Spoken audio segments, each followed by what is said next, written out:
Hi there, I'm Doy Santos, and you're on the cusp. Today on the cusp, I'll be discussing the Universal Access to Quality Tertiary Education Bill. This bill has already cleared both houses of Congress and is awaiting the sign-off of President Duterte for it to become a law. Now, if it becomes a law, the bill would provide for three things. Number one, free tuition at all state universities and colleges, or SUCs, as well as local universities and colleges, or LUCs, and state-run technical vocational institutions.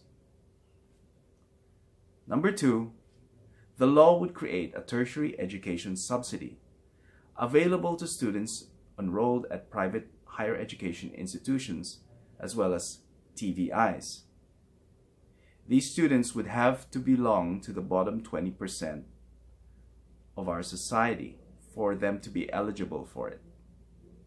And the subsidy would help to cover both tuition and education-related costs such as room and board, book allowances, help for people with disabilities, as well as those seeking professional certification after completing their degrees. Now, the subsidy that would be granted to each student would be equal to the tuition at SUCs closest to the private institutions at which they're enrolled.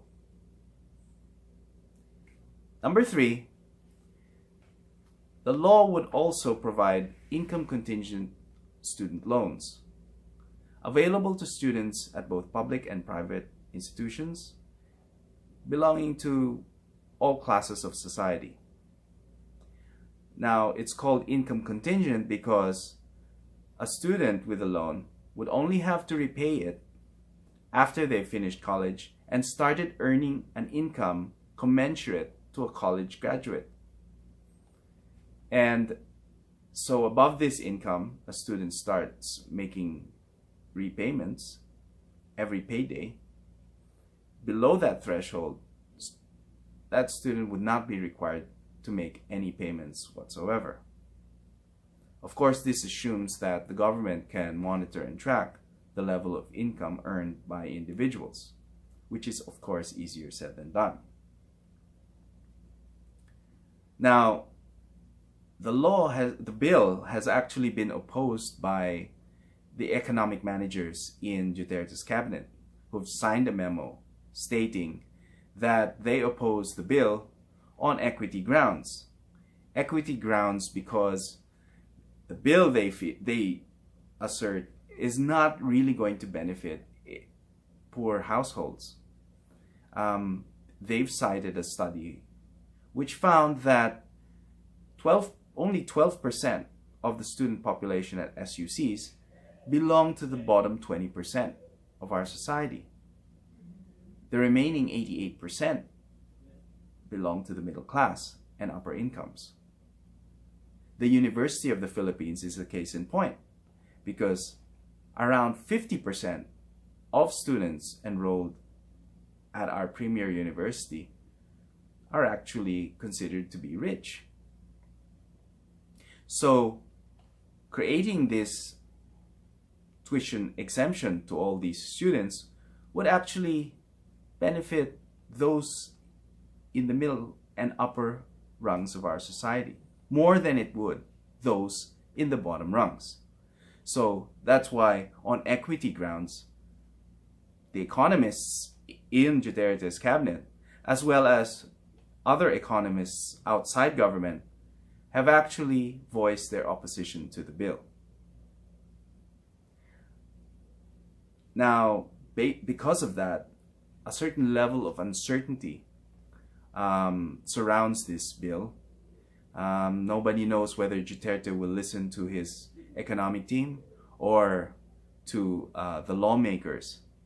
And so, as a result of this uncertainty, one of its co-sponsors, Senator Bam Aquino, organized a roundtable discussion, and he invited a group of bloggers to engage with him on the merits of the bill. I guess as a way to sort of drum up some kind of support or just simply awareness about the bill's current situation. So at that roundtable, I was fortunate enough to be invited at the last minute.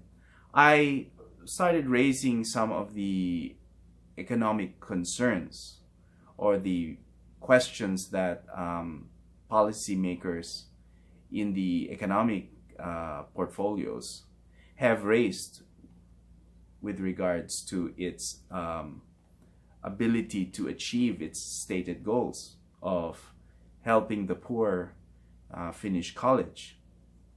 The resulting exchange between the senator and myself and other members of the panel lasted for about 15 minutes. I have a short clip that I'd like to show you now, which records that exchange. So please view the clip now, and afterwards I'll have a few short comments to share with you. Senator Ban. Doy Santos. Yeah, have you looked at the experience of Australia? Because in the 70s they introduced free tuition, no? The Whitlam government introduced that. And then in the 80s, so what happened there was they wanted to expand participation. And participation did increase. However, it increased among the middle class, not amongst the poor. So then they started thinking, by the 80s, they realized it's not sustainable because they couldn't accommodate all these students. Plus, why are taxpayers subsidizing the middle class? Why are poor taxpayers subsidizing the middle class? Because they're not able to go to uni. You know, so then what they did a review, and then under the Hawke Keating government, and then after that review, they went into what's called the HEC system now, which is the student loan system, where you pay back only when your salary reaches a certain level commensurate to university graduate. So I don't mean to dampen the enthusiasm behind this bill, but it may pass Congress, right? I think it will. It has passed already. It has passed, and the Senate's the only remaining. So, but the thing is, it may pass, but then somewhere down the track, we may realize that it just becomes unaffordable. Well, So what would be your response to that? And secondly, like, what is there a target participation rate? Because if you compare our college tertiary participation rate with Indonesia, Malaysia, ours is even higher than Malaysia at this point. So per capita income wise, we're already there. So what is the aim of the legislation? You know? So firstly, Doy, it's actually passed Congress and Senate already. All Just right, waiting all right. for the president's signature. Sorry. So konting-konti na lang yung batas na to. Yes, that's right. Secondly, if you look at the demographics of the Philippines and Australia, it's quite different. Probably in Australia, yung middle class mo yung pinakamarami. Dito kasi, your 90% are poor, near poor, and then the lowest aspect of middle class. So, pag sinabi mo na who is this for, you're actually looking up to really 90% of the country. No? And even yung last 10% mo, that's middle class, that's your upper class, and that's your ultra-rich. And ultra-rich is 1% of the 1%. No? So, hindi tayo parehong bell curve as Australia. No? Even I think in the 70s.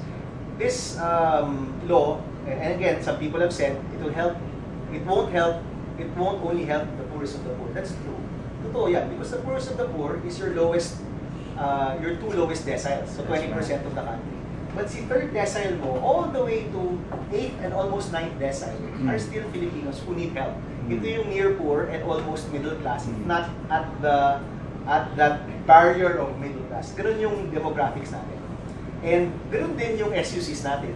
If you look at the demographics of the students who enter SUCs, they more or less mirror yung demographics ng Pilipinas. Very, very few rich, meron kang middle class, pero konti lang yung karamihan are poor and near poor. Which, pardon me, no, Senator. Which is why their tertiary participation rate is much higher than ours, no? What I'm saying is that participation-wise, the tertiary sector already receives, participation rate commensurate with our neighbors in the region. So by making it free, you're actually encouraging that to go up. So Yes. it begs the question, what do we aim to achieve by having a participation rate higher than, let's say, Indonesia or Malaysia or Thailand? Well, yung Yeah. dami ng college graduates and PhDs natin are lower per 100,000 in these other countries. No? So those that eventually get to your masters and PhD, we're a much smaller than them. Kasi yung number of scientists and PhDs natin is much less. That's kind of skewed because science and PhDs is very, it's a limited group, di po ba? It's like what we're talking about is college tertiary participation. So we're actually there. We're with China, we're with Malaysia, we're with Indonesia already. So what is the goal? What do we seek to achieve by perhaps exceeding their participation rate? Will that make us a more prosperous nation, or will it just lead to a situation where you have graduates but no work for graduates, no? Because there's an over... Of course, ang tanong dyan is how our economy will continue to grow That's with right. this initiative. No? If our economy contracts, then we'll have that situation Yes. where you have graduates who aren't working. In Spain, for example, 3 out of 4 graduates walang trabaho. But of course, we're assuming that the economy will continue to grow. A college graduate, yung kanyang sweldo is probably going to be 3 to 4 times more than a secondary school graduate. So it does unlock a lot of opportunities, whether here or abroad, if you have that degree. Sorry, let me finish. So, if you look at the experience of many Filipinos, they enter first year, more than half of them will not graduate 4th year. No? And they end up wasting that 1 or 2 years na nakapag-college sila only to drop out eventually because nila kaya yung gastos. So at the minimum talaga is that most of our freshmen right now who enter into tertiary will be able hopefully to finish because of the support that they will get from this bill. Those that are able to finish hopefully will have better paying jobs that they can access whether here or abroad because of that degree. Now, kung ang tanong, paano na yung ekonomiya din? Obviously, we have to work on the economy alongside working on the education initiatives. But our goal, syempre, as we continue to industrialize, we continue to hopefully get more locators, be able to get investment, is we'll have the workforce ready to fulfill the jobs that are up and coming. And hopefully, if our tertiary level education can sync with the developments in our industries, masasabayan na yan. No? Now, which is another problem altogether, because a lot of our tertiary level education don't produce graduates that the markets need, which is another problem altogether, which also has to be solved. Now, if you ask me, is it worth it to ensure that a lot of our graduates who enter college actually finish? So, I think that's something that every young Filipino wants, every Filipino family dreams of. And at the end of the day, a more learned, more educated populace will also have more opportunities in terms of jobs. No? I take your point, but I guess the question then becomes, so we want them to finish, but they could finish using a different policy tool altogether, like loans. Yes, for example. So what should happen once, for example, you reach the capacity and Congress says, or the administration says, we can no longer fund the expansion of university places not to accommodate. If it materializes that enrollment starts to pick up, what then? What's the next step? Fiscally, just don't expand the schools. If you can't afford it, don't expand the schools. Because currently, there's already 1.7 million in our SUCs. 1.6 million. But wouldn't that go against the spirit of the law?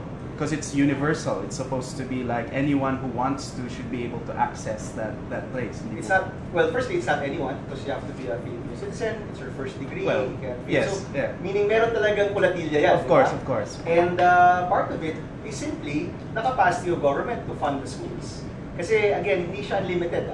It can't be unlimited simply because it eventually goes back to a budget item. So, hindi siya unli in that sense. Yeah. Of course, as the economy grows and as the need arises, we can choose to fund the schools more, palakihin pa natin. That's a possibility. Right. But right now, the immediate concern is to lower the dropout rate and ensure that everyone who's in first year makakatapos na. Because The even fourth year. in Australia, they right now they just had a recent review. They had like they said, you know, even with the student loan scheme, they said, okay, anyone who wants to enter university and is qualified to do so, we'll accommodate them. That was the Bradley review a few years ago. So places soared, and then suddenly they realized that, you know, it was producing poor graduates, and the quality was going down. So then what they're doing now is actually deregulating the price of university. So the price is being used as a way to ration, Exactly. you know, and increasing the rates of the loans and the lowering the threshold at which you start repaying. So it just becomes very confusing. Kung ano mang i-unli mo, delikado yun, di ba? I mean, again, everything is finite.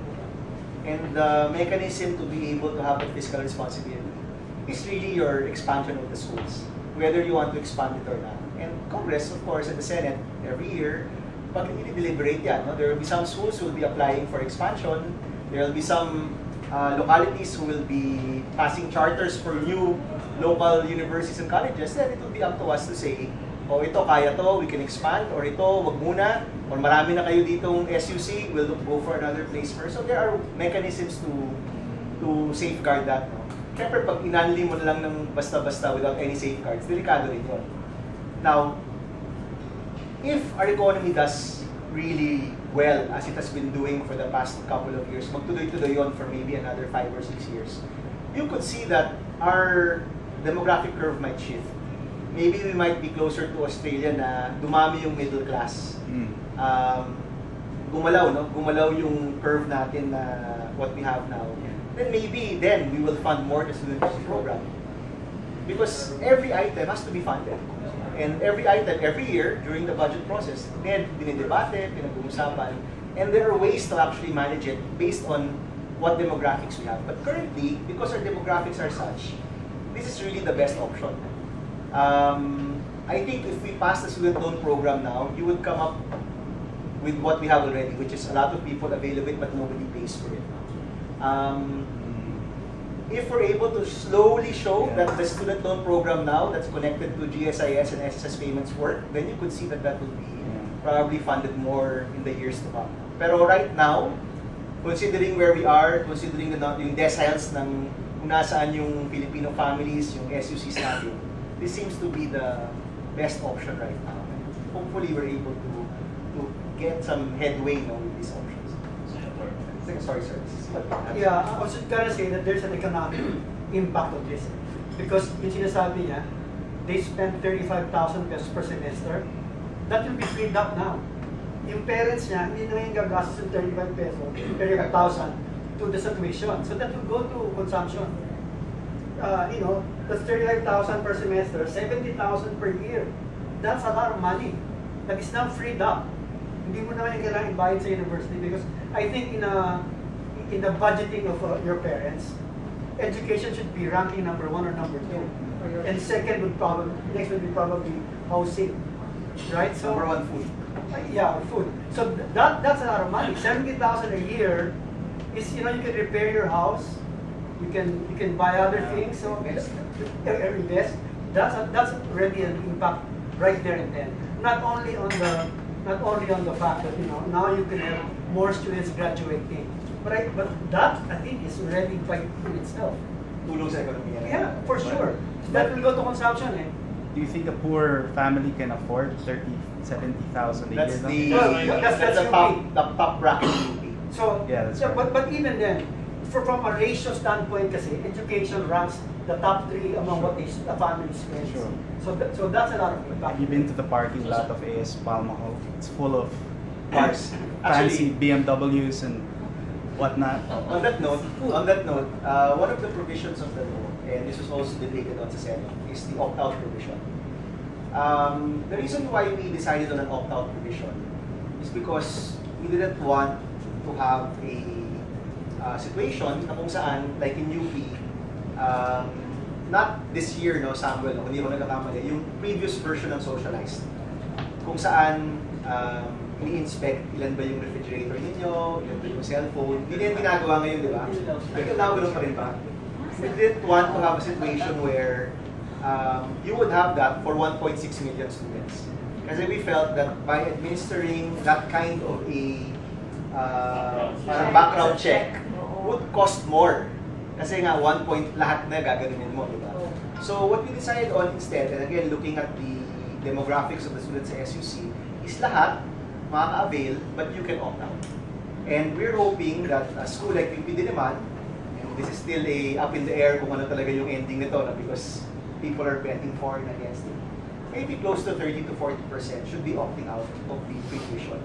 And naisip na namin, may konting social pressure, kung scholar ka ng bayan and you go to, you go to class in a BMW, siguro naman kasama ka dapat sa mga nag-opt out or anak na ng congressman. You would social pressure. Sana baka gawin pang gimmick na lang nila yan. Bibili sila ng iPhone.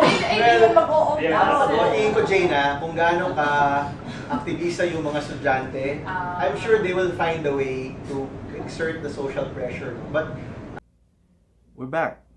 So as you can see from Senator Bam's responses to my questions, he seemed unperturbed by the fact that this bill would actually benefit the middle class and upper income groups in our society. He actually acknowledged that and said that there's still a need to provide tuition exemption to these households, given the fact that they find it difficult, despite their better place in our society, their difficulty in repaying or in paying student fees at state-run universities. So his solution to the mistargeting of tuition exemption was the opt-out provision contained in the bill. Now, this opt-out provision allows a student who feels that they're already well off and don't really need the exemption to actually opt out of the scheme and pay their fair share. As you saw in the discussion, this opt-out provision, just seemed almost, inserted there as an afterthought to address, concerns that rich kids would start receiving this, subsidy of the government to the tune of something like 70,000 pesos a year. As one of the participants there said, these rich kids would, could actually use that money to go out and have a good time or buy gadgets and stuff. So the opt-out provision, Senator Bam was kind of half apologetic in a way, I felt.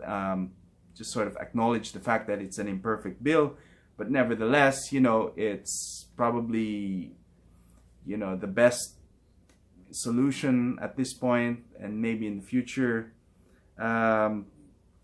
because of the peer pressure he felt, maybe some of these fat cats or children of fat cats would feel the pressure and opt out of the bill. Of course, we economists call that the free rider effect, and without a proper incentive, social pressure may not necessarily be the right tool to bear. I actually suggested to the senator's office following the discussion, well, why not require students to spend a certain number of years working in the Philippines after they complete their degrees, to ensure that they sort of pay back society or contribute to the cost of their education by simply rendering services to the country, and in a way that would help address the brain drain that we're experiencing now. A member of his team wrote back to me and said that the senator would in principle be supportive of such a concept or idea, but it would, as it stands now, that sort of provision, it's too late to insert that sort of provision into the bill. It's already cleared Congress and it's just awaiting the president's signature. And he also added that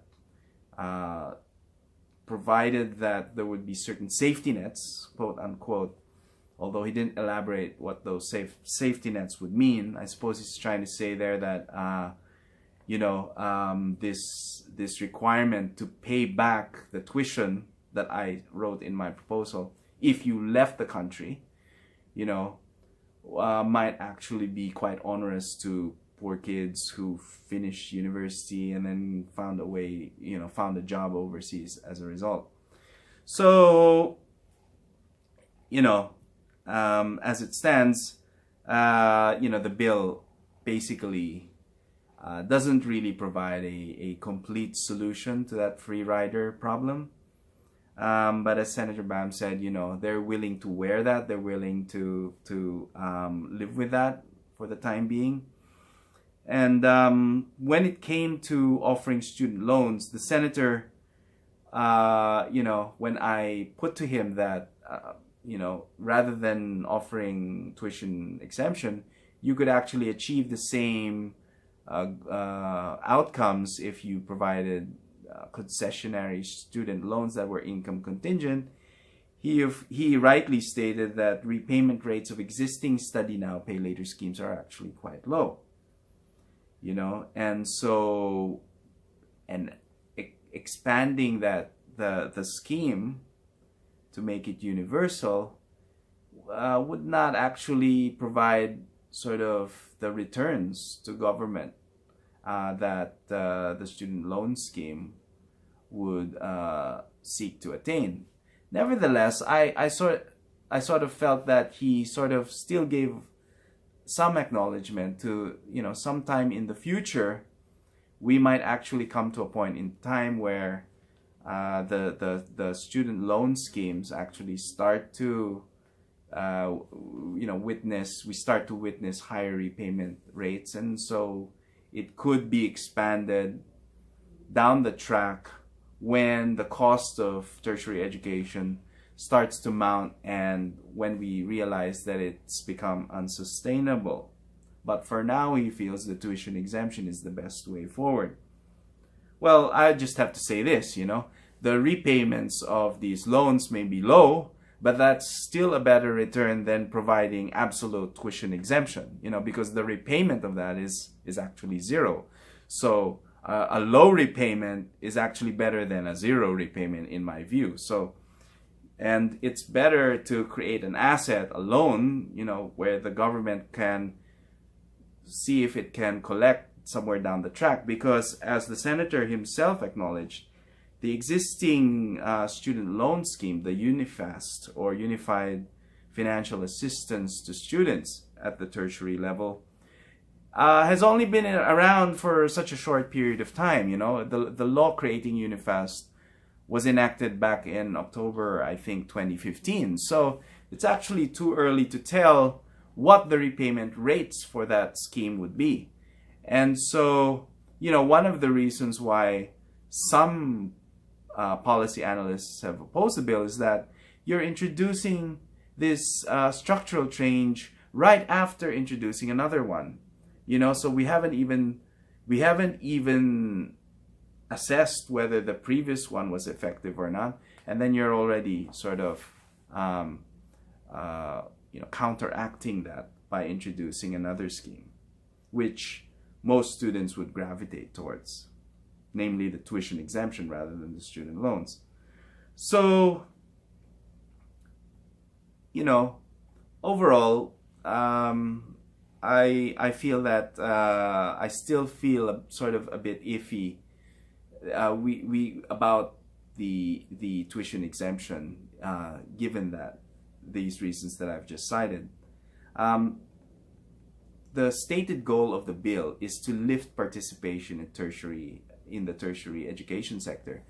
But as I noted in that clip, and some economists as well have written about this, participation at the tertiary level in the Philippines isn't actually it doesn't seem to be a problem. Like, we are achieving the same levels of participation as our ASEAN neighbors, even higher than some of them. So, why would you actually put money in lifting that higher? Well, money could be better placed at the lower levels of education. So, that's one of, I feel, the main issues that wasn't addressed during the discussion. Apart from that, towards the end, the senator actually stated what I felt it was the real intention of the bill, which was to ensure completion rates increased at state universities and colleges. Although it's not actually stated in the bill, this is probably going to be the outcome that it will achieve, because as we saw, when participation increases, you actually have to create capacity to accommodate the students that are coming through. And if the government is unable to finance or fund the growth in the university sector, then those students are just going to be not accommodated because there just isn't any available places for them.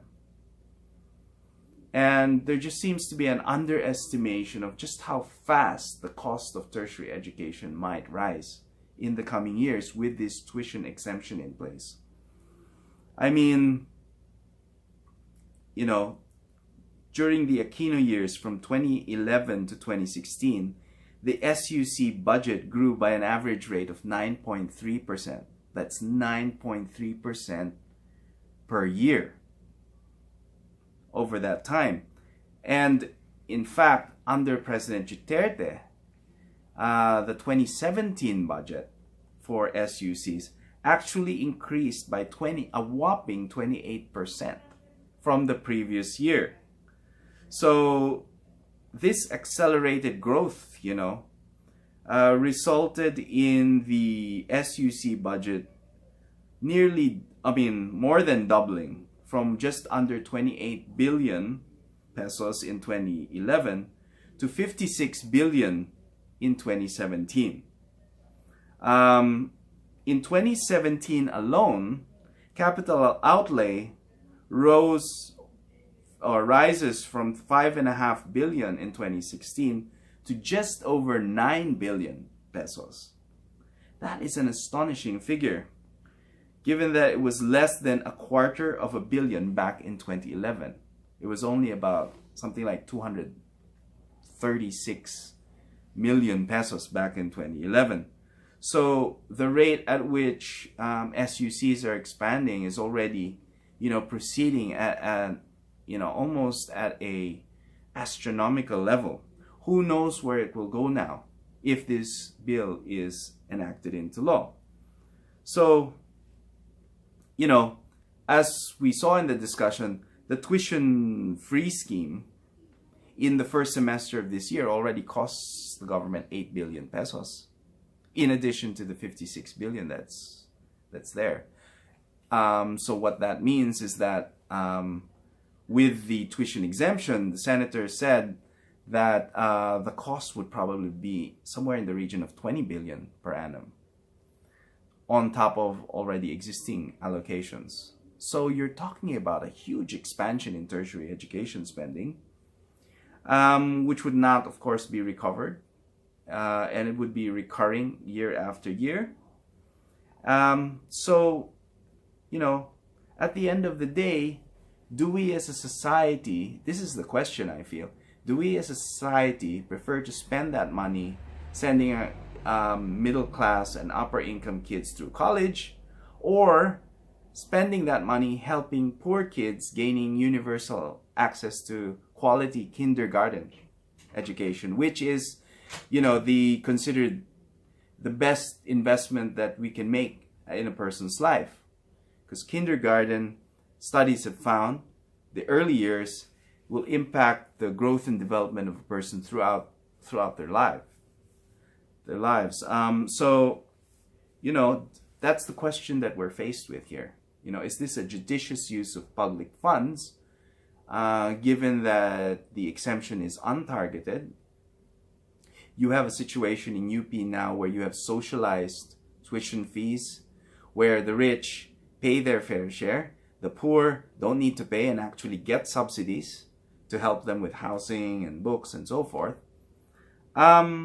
So, on the other hand, we're currently living in the 21st century where tertiary education could be considered, the basic education in the 21st century. So in the last century, you needed to finish primary and then secondary school in order to earn a basic living wage, or a basic to meet the basic requirements that you have. But in the 21st century, the economy, some would argue, has grown so sophisticated and so advanced that you actually, technology has just sort of outgrown, or outpaced, has rapidly developed in such a way that a tertiary education is actually the minimum that you need nowadays in order to have decent levels of income, one that can support a household. So there are two sides to this argument. The economic rationalists on the one hand, who are arguing the case, that there's private returns to tertiary education, there's greater private returns compared to, secondary and primary education. So therefore, there should be a private contribution, to the cost, to meeting the cost of providing that education. On the other hand, I suppose there's the technology argument that, our society and our economy has advanced to such a state where tertiary education is the new basic education. And so if we're going to develop as an economy, if we're going to develop in this new economy, we're going to have to equip our citizenry, just as they did back in the 1700s when they provided basic education to farmers' kids so that they could work in the factories. Today's kids have to be equipped with knowledge of the 21st century for them to work in the workplace of the 21st century. So there's two sides to this coin. Where do I land on this issue? I'd hate to be the sort of the Solomonic guy, trying to row his boat in both streams, right? Or to have his foot in both houses here. Well, at the moment, the reason why I think the legislators are seeking to pass this bill is because they're actually feeling the need. I mean, they're being approached by members, the constituents in their electorates, requesting for help with tuition, for scholarships, this and that. Previous to this, it would just be, a form of patronage. Legislators would recommend students for scholarships. And so what this bill would at least accomplish is removing that link, making it not patronage based, but actually sort of programmatic or systematic. So if you believe in the argument that I just posed about the new economy, then you would support this bill. But it still comes back to the issue of affordability for society. At some point, it's, I believe, going to be difficult or unsustainable. Of course, the other argument is that at this point in time, we actually need more spending in K through 12 rather than tertiary. So what level of spending would be appropriate, given that? It's a hard question to answer. And it's a thing in policy as opposed to economic theory. There are no perfect solutions. There's no right or wrong answer. The answer depends on whose perspective you're going to take. So I suppose Just as Australia did back in the 1970s, the Philippines is going to have to go through this experiment if it becomes a law, and see whether, you know, the lessons that Australia learned back in those days are the lessons that we're going to learn as well. You know, if I were President Duterte, you know, I'd be having a difficult time as well deciding whether to sign this or not. If he doesn't sign this by August, then it lapses and it doesn't become a law. So I'd like to hear your comments actually. Do you support the bill? Do you actually oppose it? Do you think it's fair? Do you think that it should be more targeted?